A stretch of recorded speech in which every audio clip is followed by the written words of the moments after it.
గతంలో ఎన్నడూ లేని విధంగా మన హైదరాబాద్ ట్యాంక్ బండ్ పై మొదటిసారి సెమీ క్రిస్మస్ వేడుకలు నిర్వహిస్తున్నట్లు minority corporation chairman John Deepak చెప్పారు. పండుగ సందర్భంగా పాస్టర్స్ చిన్నారులతో కలిసి క్రిస్మస్ కేక్ ను కట్ చేశారు. ముఖ్యమంత్రి రేవంత్ రెడ్డి చొరవతో రాష్ట్రంలో ఉన్న 7,000 చర్చిలకు 33 కోట్లు విడుదల అయ్యాయన్నారు. క్రైస్తవుల సంక్షేమం కోసం కాంగ్రెస్ ప్రభుత్వం పనిచేస్తుందన్నారు.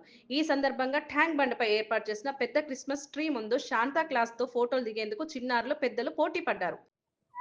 అందరికీ వందనాలు.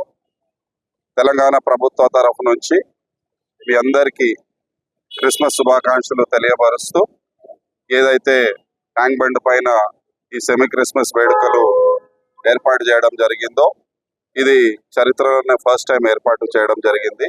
ఇవంతా కాంగ్రెస్ ప్రభుత్వము రేవంత్ రెడ్డి గారి నాయకత్వంలో వారి యొక్క ఆశీస్సులతోని ఇవంతా జరపడం జరుగుతుంది.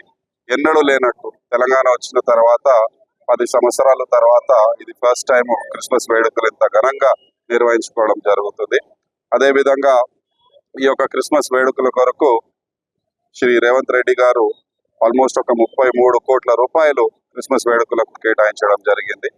ఒక 30,000 చర్చిలకు 7,000 చర్చిలకు 30,000 రూపాయల చొప్పున ఇవ్వడం జరుగుతుంది.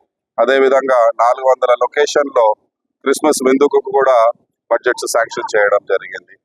మనము ఈ క్రిస్మస్ వేడుకల్లో పేదలకు ఏదో ఒక సహాయం చేసే ఒక కార్యక్రమం కూడా మనం చేయాలని ఈ సందర్భంగా మీకు తెలియపరుస్తున్నాను. క్రిస్మస్ అనేది ఓన్లీ కొత్త బట్టలు కాదు, బిర్యానీలు తినుడు కాదు, ఎంజాయ్మెంట్ కాదు. దాంతోపాటు మనము పేదలకు మన వంతు ఏదో ఒక సహాయం చేసుకోవాలని ఈ సందర్భంగా మీకు మనవి చేస్తూ, మీ అందరికీ క్రిస్మస్ శుభాకాంక్షలు తెలియపరుస్తూ thank you so much. God bless you.